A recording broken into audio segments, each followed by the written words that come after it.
امام غزالی رحمۃ اللہ علیہ۔ انسان کا سب سے بڑا کارنامہ یہ ہے کہ وہ اپنے دل اور زبان کو قابو میں رکھے۔ دولت دنیا کی ہو یا ایمان کی، جتنی زیادہ بڑھ جائے اتنی نیند کم ہو جاتی ہے۔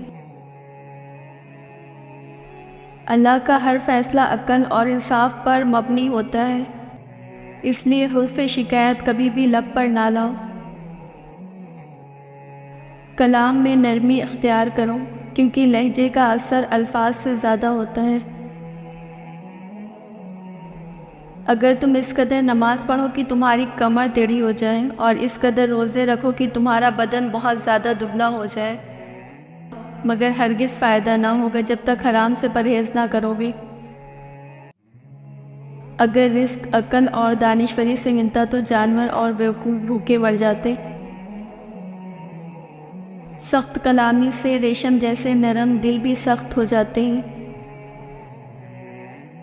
کسی کی پہچان علم سے نہیں ہوتی بلکہ ادب سے ہوتی ہے، کیونکہ علم تو ابلیس کے پاس بھی تھا لیکن وہ ادب سے محروم تھا۔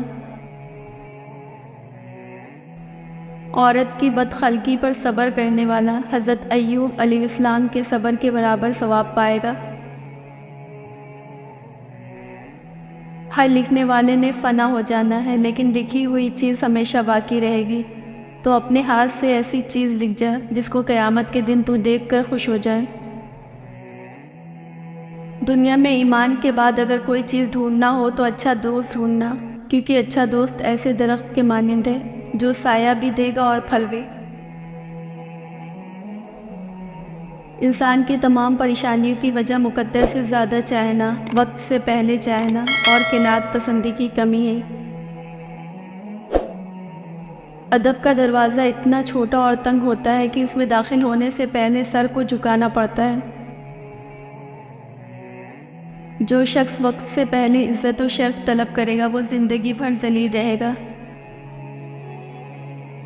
جو شخص حرام مال کھاتا ہے اس کے تمام اعضاء گناہ میں پڑ جاتے ہیں، خواہ وہ چاہے یا نہ چاہے۔ حرام چیزوں اور حرام کاموں سے ہمیشہ بچتے رہو، تمہاری دعائیں قبول ہونا شروع ہو جائیں گے۔ نفس وہ بھوکا کتا ہے جو انسان سے غلط کام کروانے کے لیے اس وقت تک بھوکتا رہتا ہے جب تک وہ غلط کام کروا نہ لے، اور جب انسان کوئی غلط کام کر لیتا ہے تو یہ کتا سو جاتا ہے، لیکن سونے سے پہلے انسان کے ضمیر کو جگا جاتا ہے۔ جو غلطی کر نہیں سکتا وہ فرشتہ ہے، اور جو غلطی کر کے ڈٹ جائے وہ شیطان ہے، اور جو غلطی کر کے فوراً توبہ کر لے وہ انسان ہے۔ برے سلوک کا بہترین جواب اچھا سلوک ہے، اور جہالت کا بہترین جواب خاموشی ہے۔ دو انسانوں کا پیٹ کبھی نہیں بھرتا، پہلا وہ جس کو علم کی بھوک ہو اور دوسرا وہ جس کو مال کی بھوک ہو۔